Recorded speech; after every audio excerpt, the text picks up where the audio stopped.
ऋषिकेश के श्यामपुर में अवैध रूप से शराब की बिक्री का लोगों को गुस्सा आया और इस पर गुस्सा लोगों का फूट पड़ा। लोगों ने एक रेस्टोरेंट में अवैध रूप से बेची जा रही शराब की पेटियां पकड़ी हैं, मौके पर जाकर हंगामा किया है। हालांकि रेस्टोरेंट संचालक मौके से फरार हो गया। सूचना मिलते ही रायवाला थाना पुलिस भी मौके पर पहुंच गई और लोगों ने ये भी आरोप लगाया कि पुलिस को पहले से ही पता था कि कहां पर शराब बेची जा रही है, लेकिन पुलिस ने यहां पर कोई कार्रवाई नहीं की है। कार में भगा रहे थे ना, तब निकाली बात कार में लेके जा रहे थे। बार-बार इस चीज आ रही थी और आज ग्रामीणों ने इसमें, क्योंकि बहुत ज्यादा यहाँ पर ड्रग्स की भी बात आ रही थी, ड्रग्स भी दिखने लगी थी, तो ग्रामीणों ने यहाँ पर एक करा कि भाई आज इसके खिलाफ मोर्चा खोलने का आज रखा था। चमोली में एक कार हादसे का शिकार होकर करीब 150 मीटर गहरी खाई में गिर गई, जिसमें सवार ड्राइवर की मौके पर मौत हो गई। पुलिस ने शव को कब्जे में लेकर परिजनों को सौंप दिया है। हादसा मुंदौली रोड पर इछौली गांव के पास हुआ है।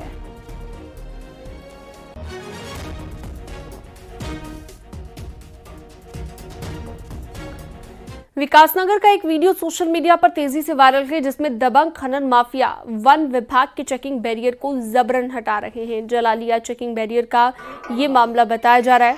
वन कर्मियों ने पुलिस से मामले की शिकायत दर्ज कराई है। 4 गाड़ियां ट्रैक्टर लगी खड़ी, मैं देख रहा हूं, तमाशा देख रहा ड्रामा, क्योंकि तुम थे ना पूरी रात चलने बैठे। रुड़की के झबरेड़ा इलाके में किसानों के फर्जी दस्तावेज बनाकर 36 करोड़ 50 लाख का लोन देने के नाम पर धोखाधड़ी का मामला सामने आया, जिसमें लक्सर शुगर मिल का केन मैनेजर और शाकुंभरी शुगर मिल के अकाउंट मैनेजर को पुलिस ने गिरफ्तार किया। वहीं झबरेड़ा थाने में दर्ज मुकदमे की देहरादून CBCID जांच कर रही थी। आपको बता दें कि आरोपियों ने किसानों से 2008 से 2020 तक फर्जी दस्तावेज बनाकर क्रॉप लोन किया था, लेकिन जब किसानों के पास नोटिस पहुंचा तो पूरा मामला जिसका पर्दाफाश हो गया। वहीं पुलिस मामले में तत्कालीन PNB बैंक मैनेजर सहित 3 आरोपियों की तलाश में जुटी हुई है।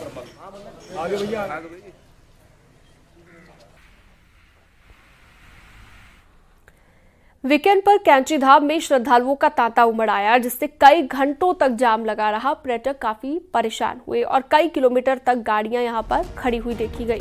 हालांकि पुलिस ने जाम से बचने के लिए भवाली से शटल सेवा लगाई थी, जिससे पूरे बाईपास में गाड़ियों को खड़ा करना पड़ा था। इस दौरान पर्यटकों को मुसीबत भी उठानी पड़ी। वहीं पुलिस ने दावा किया है कि शटल सेवा अच्छी तरीके से चली, किसी को कोई दिक्कत नहीं। इस बार दिवाली के बाद जो अभूतपूर्व भीड़ आई कैंची धाम के लिए, जिसमें कई पर्यटक जाम में फंसे, पैदल भी चलना पड़ा पर्यटकों को। मैं खुद जाम में फंसा।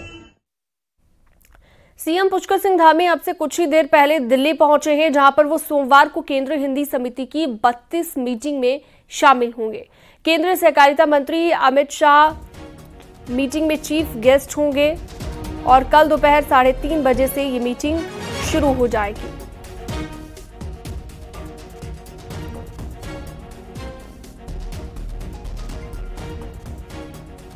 केदारनाथ चुनाव प्रचार का दूसरा फेज शुरू हो चुका है। इस फेज में बीजेपी और कांग्रेस के स्टार प्रचारक मोर्चों पर नजर आएंगे। बीजेपी की जहां सबसे बड़ी जनसभाओं की तैयारी हो रही है, वहीं कांग्रेस का प्लान गांव-गांव में प्रचार करने का है। एक रिपोर्ट आपको दिखाते हैं।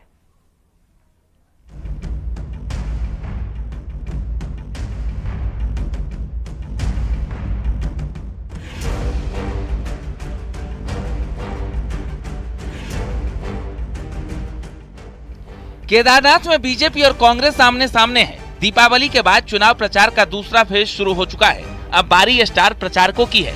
बीजेपी 10 नवंबर से केदारनाथ में अपने स्टार प्रचारक उतारने जा रही है। इसके तहत 10 नवंबर के बाद मुख्यमंत्री पुष्कर सिंह धामी की 3 बड़ी जनसभाएं पार्टी ने प्रस्तावित की है। इस बीच 3 बड़े सम्मेलन कराने की भी तैयारी है, ताकि हर वर्ग के वोटर तक पार्टी अपनी बात पहुँचाई जा सके, जिनमें पूर्व सैनिक सम्मेलन, महिला मोर्चा सम्मेलन और अनुसूचित जाति सम्मेलन शामिल हैं। दूसरे फेज में सांसद अनिल बलूनी और CM तीरथ सिंह रावत भी यहां लगातार कैंप करते हुए नजर आ सकते हैं। मुख्यमंत्री जी की 3 बड़ी सभाएं हम अभी वहां प्रस्तावित हैं, उसकी घोषणा 1-2 दिन के अंदर कर लेंगे। इसके अलावा सैनिकों, पूर्व सैनिकों का सम्मेलन, महिला सम्मेलन और अनुसूचित जाति का सम्मेलन है। 3 बड़े सम्मेलन भी हमने करने का निश्चय किया है। मेरा भी स्वयं प्रत्यक्ष रूप से अनेकों गांवों पर मेरा प्रत्यक्ष जाना होगा। उधर कांग्रेस ने भी 6 नवंबर से स्टार प्रचारक उतारने का प्लान तैयार किया है, लेकिन कांग्रेस का फोकस बड़ी जनसभाओं के बजाय नुक्कड़ सभाएं करने का है। इस फेज में कांग्रेस नेता पदयात्रा करते हुए भी नजर आएंगे। कांग्रेस नेता हरक सिंह रावत का कहना है कि हम दिखावे के लिए नहीं, धरातल पर चुनाव लड़ेंगे। देखिए, कांग्रेस इस चुनाव को दिखावे के लिए नहीं लड़ रही है। कांग्रेस इस चुनाव को जमीन पे लड़ेगी। हमने सभी कार्यकर्ताओं से कहा है कि कोई कितना ही बड़ा नेता हो, लेकिन वो अपने पोलिंग बूथ पे अप होनी चाहिए। दीपावली के जश्न के बाद एक बार फिर चुनाव प्रचार जोर पकड़ने लगा है। बीजेपी कांग्रेस के नेताओं का केदारनाथ पहुंचने का सिलसिला भी शुरू हो चुका है। बीजेपी ने बाहर से करीब 200 से अधिक नेताओं को केदारनाथ में जिम्मेदारी सौंपी है, तो कांग्रेस ने भी केदारनाथ में नेताओं की ड्यूटी फिक्स कर दी है। न्यूज़ 18 के लिए देहरादून से सुनील नप्रभात की रिपोर्ट।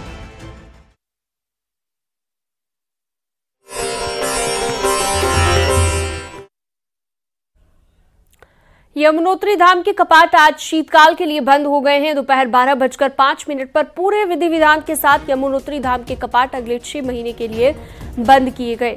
इसके बाद शनिदेव की डोली की अगुवाई में मां यमुना की उत्सव डोली अपने शीतकालीन प्रवास खरसाली गांव के लिए रवाना हो गई।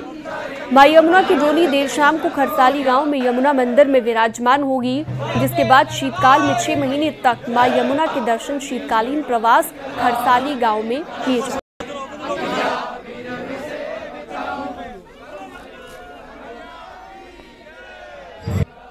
उसका मुहूर्त 12:05 पर मां यमुना जी के कपाट यहाँ पर बंद कर दिए गए हैं और इसके बाद 6 महीने तक मां यमुना जी की जो उत्सव मूर्ति है, उत्सव डोली है, वो खरसाली खुशीमठ जाएगी और वहां पर ही शीतकालीन प्रवास में मां यमुना जी के 6 महीनों के लिए दर्शन होंगे और पुनः अक्षय तृतीया के पावन अवसर पर मां यमुना जी के कपाट खोल दिए जाएंगे। तब तक आप सभी लोगों को हार्दिक शुभकामनाएं मां यमुना जी के इस पवित्र स्थान से, यमुनोत्री धाम से। जय श्री यमुने। और हम आज यमुना मैया के दर्शन करने आए हैं यहाँ पे, क्योंकि हमने एक गाना खोला है, उसका शूट करने आए हम। और हम इधर बहुत अच्छा लगा है, बहुत अच्छा लोकेशन इधर का जो वो बहुत अच्छा है और हम इधर पहली बार घूमने आए और हमें बहुत अच्छा लगा है। मैं हर साल चारों धाम की यात्रा करती हूँ, या कपाट खोलने में या कपाट बंद होने में। इस बार माँ यमुना ने मुझे कपाट बंद होने में अपने दर्शन देने के लिए यहाँ बुलाया है और मैं आज सोमेश्वर महाराज जी जो यमुना माँ के भाई हैं उनके साथ नीचे डोली के साथ ऊपर आई हूँ और माता को लेके हम आज खरसाली गांव जाएंगे। आज वहीं पे सारे दर्शन होंगे और हम लोग भी आज वहीं पे विश्राम करेंगे। मैं यमुनोत्री धाम में लगभग 24 साल से लगातार 4-5 चक्कर लगते हैं मेरे। और शीत ऋतु में फरवरी के महीने, मार्च के महीने में भी आता हूँ यहाँ पे। और मेरा यहाँ गुरुस्थान है श्री राम दास जी महाराज, जो है मेरे गुरुदेव, जिन्होंने आध्यात्म में काफी ज्ञान मुझे दिया और मेरा यहाँ जुड़ा हुआ है इस यमुनोत्री यहाँ से। तो काफी समय से मैं अनुसार परिवर्तन देखता रहता हूँ।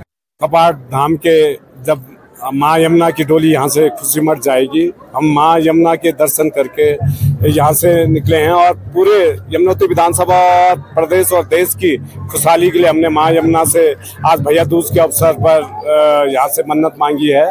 और मैं आशा करता हूँ कि माँ यमुना का हमेशा हमारे इस क्षेत्र पे हम लोगों पर हमेशा बना रहेगा और जो भी श्रद्धालु यहाँ आए हैं उन सबका माँ यमुना का आशीर्वाद बना रहेगा।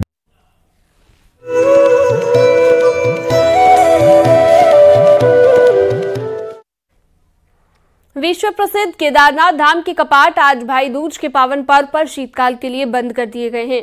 मंदिर के कपाट सुबह 8:17 पर शीतकाल के लिए बंद कर दिए गए। धाम में 18,644 श्रद्धालु इस पावन पल के साक्षी बने। कपाट बंद होने पर सेना की बैंड धुनों पर श्रद्धालु जमकर झूमे। हर किसी की जुबान से जय महादेव के जयकारे सुनाई दिए। हर हर महादेव के जयकारे चारों ओर गूंज उठे। तड़के 4 बजे से कपाट बंद होने की प्रक्रिया शुरू हो गई थी। सुबह से ही धाम में बाबा के भक्तों की भीड़ जुटनी शुरू हो गई थी। भगवान आशुतोष के ज्योतिर्लिंग को समाधि रूप दिया गया। इसके बाद विधि विधान से कपाट बंद कर दिए। कपाट बंद होने के बाद सेना की बैंड धुनों के साथ बाबा केदार की चल उत्सव विग्रह डोली ने अपने धाम से शीतकालीन गतिस्थल ओमकारेश्वर मंदिर ऊखीमठ के लिए रवाना हुई। बाबा केदार की डोली का आज रात्रि प्रवास रामपुर में होगा। सोमवार को डोली का रात्रि प्रवास गुप्तकाशी और मंगलवार को बाबा केदार की डोली पंच केदार गद्दी स्थल ओमकारेश्वर मंदिर में पहुंचेगी, जहां पर सभी धार्मिक मान्यताओं के अनुसार बाबा केदार की पंचमुखी चल उत्सव विग्रह डोली को 6 महीने की पूजा के लिए मंदिर में विराजमान किया जाएगा।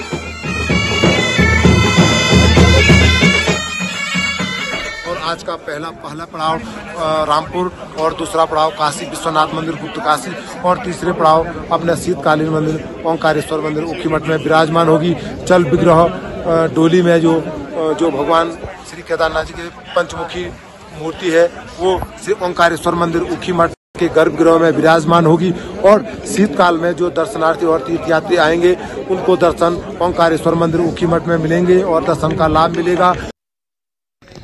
इस बार केदारनाथ धाम में लगभग 16 लाख से अधिक श्रद्धालु आए हैं और लगभग 12 लाख से अधिक श्रद्धालु हमारे बद्रीनाथ धाम में पहुंचे हैं। तो कुल मिलाकर अगर मैं बात करूं दोनों धामों की बद्री और केदार में 28 लाख से ज़्यादा श्रद्धालु आ चुके हैं और श्री बद्रीनाथ के कपाट जो हैं 17 नवंबर को रात्रि 9:07 पर बंद होंगे और उसकी भी विधि विधान पूजा के तहत हमारे श्री बद्रीनाथ के कपाट बंद किए जाएंगे।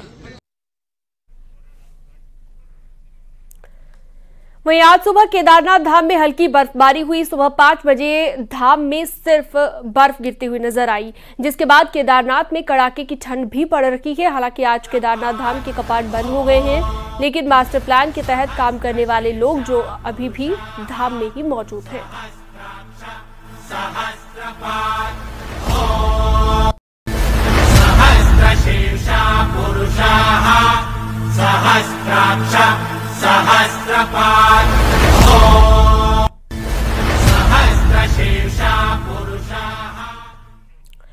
केदारनाथ धाम की कपाट शीतकाल के लिए बंद हो गए हैं, लेकिन धाम में पुनर्निर्माण के कार्यों में तेजी देखने को मिलेगी। और साल 2025 की यात्रा में क्या कुछ नया मिलेगा, यात्रियों को एक स्पेशल रिपोर्ट के जरिए आपको दिखाते हैं।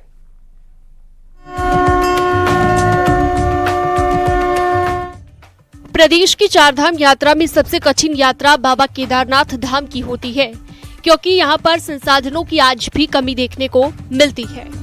बाबा केदारनाथ धाम में हर साल यात्रियों की भीड़ को देखते हुए सरकार अतिरिक्त व्यवस्थाओं को करने जा रही है, जो कि अगले साल की यात्रा के दौरान देखने को मिलेगा।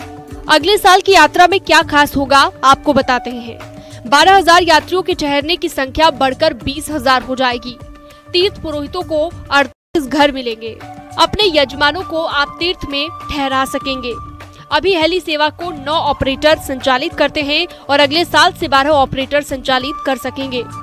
एक रास्ते से आएंगे और दूसरे से धाम से जाने का रास्ता होगा। अगले साल पुराना रास्ता खोलने की भी तैयारी की जा रही है। अगले साल से 24 घंटे यात्रा चलाने की भी तैयारी है। यात्रा मार्ग पर 24 घंटे बिजली देने की तैयारी है। साथ ही केदारनाथ धाम में नया अस्पताल भी अगले साल से मिल जाएगा, जिसमें हर प्रकार की व्यवस्था भी मिलेगी। इसके साथ ही रोपवे की भी आधारशिला रखी जाएगी। केदारनाथ धाम में यात्रियों के लिए हर प्रकार की व्यवस्था देने के लिए सरकार पूरे साल धाम में काम करवा रही है, जिससे आगामी यात्रा सरल और सुगम हो। न्यूज़ 18 के लिए देहरादून से सत्येंद्र बर्तवाल की रिपोर्ट। वहीं भैया दूज के पावन पर्व पर मां गंगा की उत्सव डोली सैकड़ों श्रद्धालुओं की मौजूदगी में मुखबा पहुंची, जहां पर ग्रामीणों ने मां गंगा के शीतकालीन प्रवास मुखबा में भव्य स्वागत किया। मां गंगा की मूर्ति को गंगा मंदिर में विधि विधान से रखा गया। अब अगले 6 महीने में मुखबा में ही मां गंगा की पूजा अर्चना की जाएगी।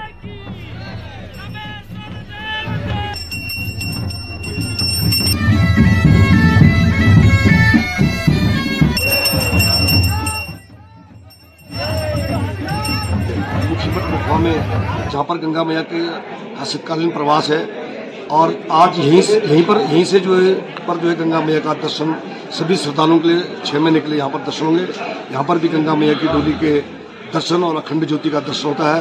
आप सभी देशवासियों से अनुरोध है कि जो लोग सर्दियों में शीतकालीन माँ गंगा के स्थान पर ऊखीमठ में आना चाहते हैं।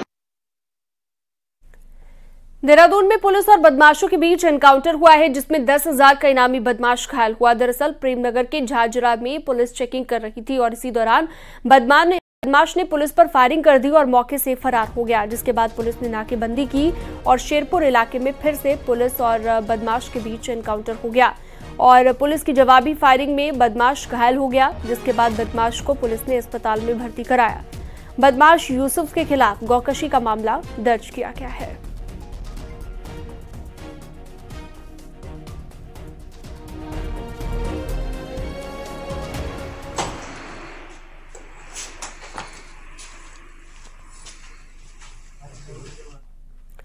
नगर निकाय चुनावों की आहट से पहले हरिद्वार में चुनाव लड़ने के दावेदार तैयारी में जुट गए हैं। राजनीतिक दलों के नेता त्योहारी सीजन में तरह तरह के आयोजन कर पब्लिक से संवाद कर रहे हैं, साथ ही विरोधियों को भी अपनी मौजूदगी का एहसास करा रहे हैं।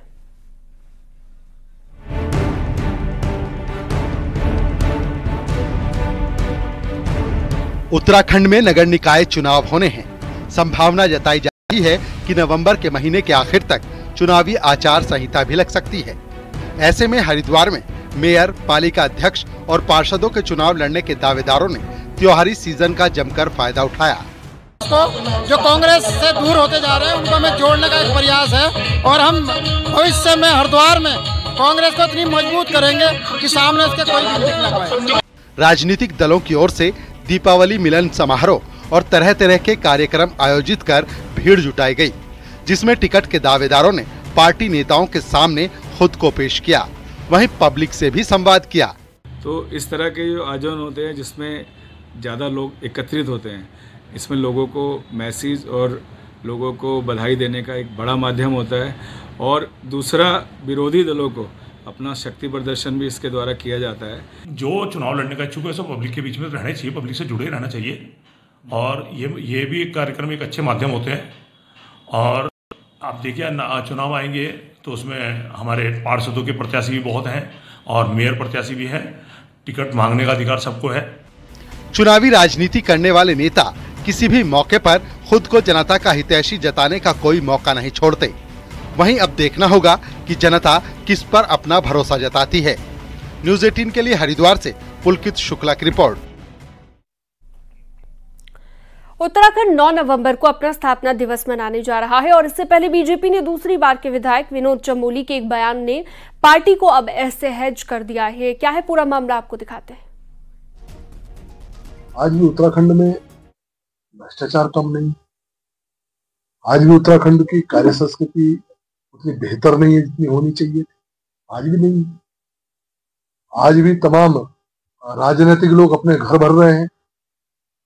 आखिर ऐसा क्यों हो रहा है? जिस भावना से राज्य की लड़ाई लड़ी गई थी, अपनों के लिए लड़ाई लड़ी गई थी, अपने लिए नहीं लड़ी गई, ये बड़ा स्पष्ट जान ले सब लोग, जो चाहे राजनीतिक क्षेत्र में हो, चाहे वो अधिकारी हो, चाहे वो कर्मचारी हो, ये सामूहिकता का भाव लेकर लड़ाई लड़ी गई थी। पहाड़ की अस्मिता के लिए, पहाड़ की संस्कृति के लिए, पहाड़ के उद्धार के लिए ये लड़ाई हमारी थी। आज भी वो प्रश्न खड़े हैं, मोबाइल खड़े हैं, आज भी लोग उसका जवाब ढूंढ रहे हैं। मुख्यमंत्री पुष्कर सिंह धामी से रविवार को मुख्यमंत्री कैंप कार्यालय में युवा मुक्केबाज दीपाली थापा ने भेंट की है। नैनीताल की दीपाली ने दुबई के अबू धाबी में सितंबर में आयोजित एशियन बॉक्सिंग चैंपियनशिप जीती थी। उन्होंने 33 किलोग्राम वर्ग में स्वर्ण पदक जीता था। मुख्यमंत्री ने दीपाली को उनकी इस उपलब्धि के लिए बधाई दी और उनके उज्जवल भविष्य की कामना की है।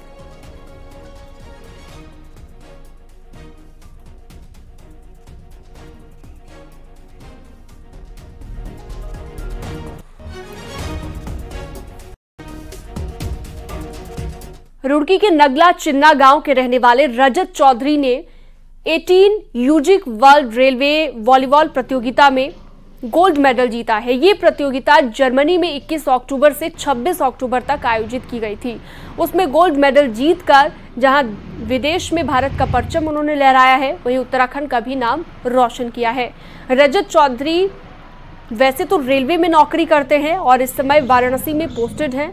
रजत को बचपन से ही वॉलीबॉल खेलने का काफी शौक था। रजत को सीएम धामी ने उज्जवल भविष्य की शुभकामनाएं भी दी हैं। पहले तो मैं ये कहना चाहूंगा कि ये बहुत खुशी का पल है हमारे लिए। श्रेय तो पूरे परिवार को जाता है और काफी मेहनत की है, हमारे कोचों को जाता है श्रेय उसके लिए। काफी बचपन से मेहनत करता आ रहा हूँ मैं, मेरे पापा ने मेरे साथ बहुत मेहनत की है। बहुत अच्छा खुशी का माहौल है। पूरे इसमें उत्तराखंड में बहुत खुशी का माहौल है। सब क्षेत्र वालों ने मेरे बेटे का बहुत अच्छे स्वागत किया।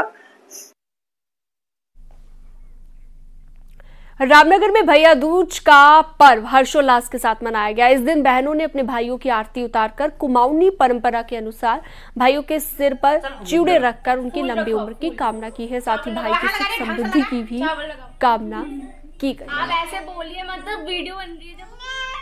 दिवाली के दूसरे दिन पे मनाया जाता है। इसमें बहन भाई को टीका करती है और गोला देती है, उसकी लंबी उम्र की कामना करती है, जिसके बाद भाई उसे उपहार देके उसकी रक्षा करने का उसे वचन देता है। केंद्र की मोदी सरकार और राज्य की धामी सरकार उत्तराखंड के सभी ट्रैकिंग रूट्स को विकसित करने की योजना बना रही है, जिसके तहत पुराने ट्रैक को विकसित करने का प्लान तैयार किया जा रहा है।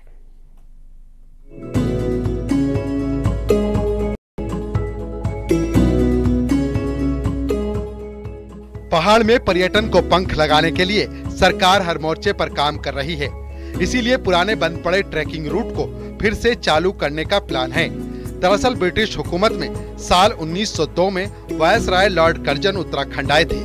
तब वो यहाँ की प्राकृतिक सुंदरता के इतने मुरीद हुए कि उन्होंने अल्मोड़ा से ग्वालदम, वाण, सुतोल, कनोल के साथ रामणी, झीझी, पाणा और कुंवारी पास तपोवन तक करीब 200 किलोमीटर का पैदल ट्रैक का निर्माण करवाया था। लेकिन उसके बाद ये रूट बंद हो गया। मगर अब केंद्र और राज्य सरकार ट्रैकिंग रूट को सड़क से जोड़ने जा रही है और पूरी तरीके से इस तरह के और भी जितने ट्रैक है और भी जितने महत्वपूर्ण पहलू हैं उन सबको हम और अच्छे तरीके से डेवलप करना चाहते हैं। मैं एक और बात जरूर कहना चाहता हूँ कि आने वाले समय में नंदा राज्यात यात्रा की भी शुरुआत होगी, उसकी तैयारी की भी हमने शुरुआत की है। बहुत ही जल्दी आने वाले कुछ दिनों के अंदर ही हम लोग पूरे प्रशासन के साथ यात्रा की तैयारी के लिए भी बैठने वाले हैं। जितने प्रमुख हमारे ट्रैक हैं उनके बारे में बातचीत करने वाले हैं। लॉर्ड कर्जन ट्रैक के विकसित होने से जहां एक तरफ पर्यटन की संभावनाएं और बढ़ेंगी, तो वहीं भविष्य में भारत चीन सीमा को जोड़ने वाली सड़क और विकसित होगी। इसके साथ ही चारों धाम की यात्रा में भी इसका फायदा मिलेगा। इसीलिए इस सड़क निर्माण का काम बीआरओ जल्द शुरू करने जा रहा है। ये सड़क बीआरओ को मिला है काम और करीब 30 किलोमीटर का काम बीआरओ उसमें करेगी, जो लॉर्ड कर्जन ट्रैक नाम से भी जाना जाता था। तो एक तो ये वैकल्पिक रूट हमें उपलब्ध हो जाएगा बद्रीनाथ जी को जाने का, तो मैं समझता हूँ इससे पर्यटन को फायदा मिलेगा और पर्यटकों की संख्या में भी इजाफा होगा। चमोली जिले में कई ऐसे गांव हैं जो दुर्गम इलाकों में हैं और जहां ट्रैकिंग की अपार संभावनाएं हैं। ऐसे गांव को सड़क मार्ग से जोड़ने से स्थानीय लोगों को फायदा मिलेगा और जो ट्रैकिंग के शौकीन हैं वो भी वहां तक पहुंच पाएंगे।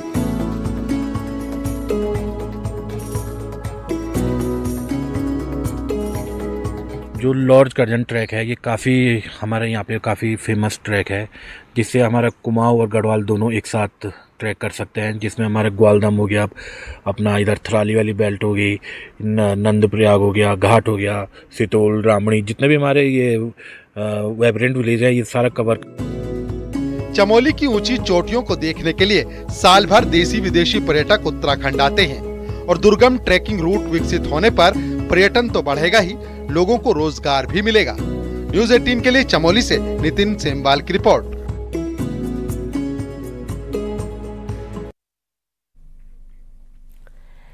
बद्रीनाथ धाम में उत्तर प्रदेश सरकार का वीआईपी गेस्ट हाउस लगभग बनकर तैयार हो गया है और जल्द ही इसका उद्घाटन भी किया जाएगा। बताया जा रहा है कि 15 नवंबर को उत्तर प्रदेश के मुख्यमंत्री योगी आदित्यनाथ बद्रीनाथ धाम जा सकते हैं और इस गेस्ट हाउस का उद्घाटन कर सकते हैं।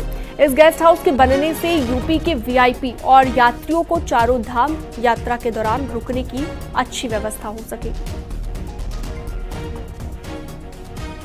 तो 15 नवंबर को बद्रीनाथ आ सकते हैं सीएम योगी आदित्यनाथ। यूपी का एक वीआईपी गेस्ट हाउस बनकर यहां पर तैयार हो गया है और मुख्यमंत्री योगी आदित्यनाथ यहां पहुंचेंगे, इसका उद्घाटन कर सकते हैं। 15 नवंबर को बद्रीनाथ आ सकते हैं मुख्यमंत्री योगी आदित्यनाथ।